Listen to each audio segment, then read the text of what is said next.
It's IMC Indie's music channel. My name is Deacon, hanging out with MIMS, and man, it's good to meet you. Good to see you, man. Yeah. Yeah, last time you were in town, I missed you, and I'm glad I had a second chance to talk to you. This is your second album, right? Second album, sophomore album, is called Guilt. It's in stores now. So for all you watching and y'all didn't go out there and get it, something's wrong because it's in stores right now. So make sure you go pick up your copy. So sophomore album, was there a lot of pressure to do this album? No, not really. I mean, because, you know, the first album I did, it was basically a collection of records that from the years of being a starving artist. So everybody knows that's the album that takes the longest.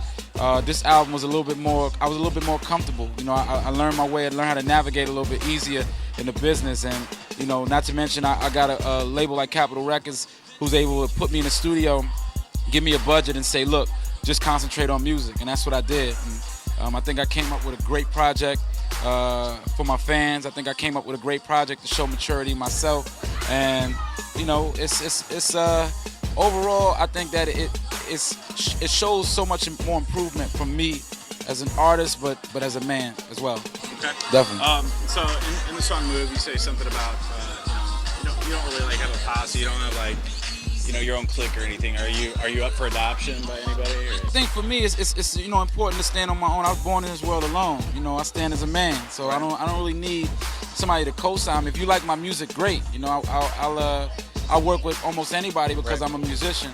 But when you hear a MIMS project or when you see MIMS, then you know that most of the time, 9 times out of 10, you get me and not fabricated me or not me because somebody else had to help me out along the way.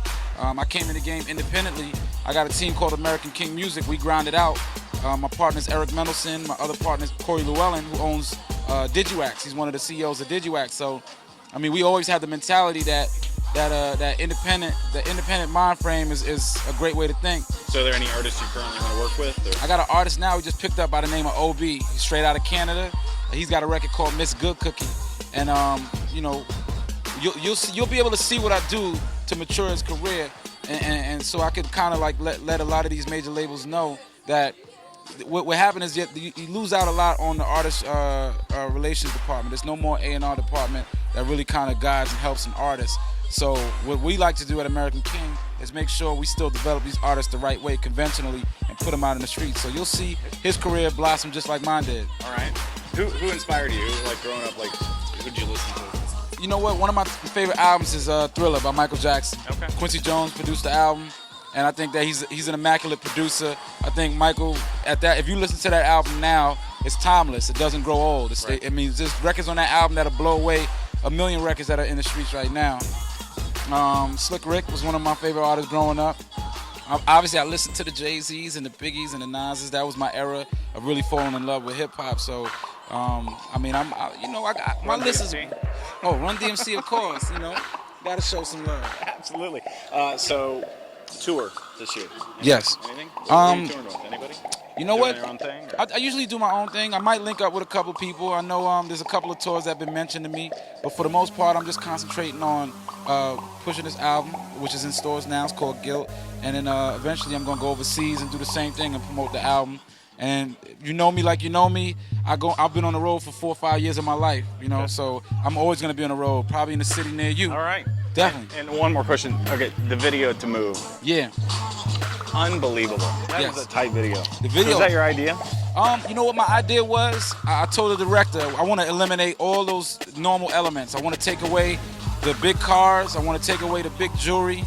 I want to take away the half-naked women. It was the most creative video. Yeah, I wanted him to get creative with it, and that's what he came back with. And he did a fantastic job. Shout out to Keith Schofield. Where'd you guys shoot that, in LA? Shot it in LA. That's what I thought. Yeah, you got it. But you know what? It was all on location, no green screen. Even though you see a lot of trickery, no green screen. So that's why I'm proud of that video. Yeah, it's a very tight video. So the new video, what can we expect? Something crazy again? New record, we're doing Love Roller Coaster, LaToya Luckett. It's more of a narrative. You know, I want to tell a story.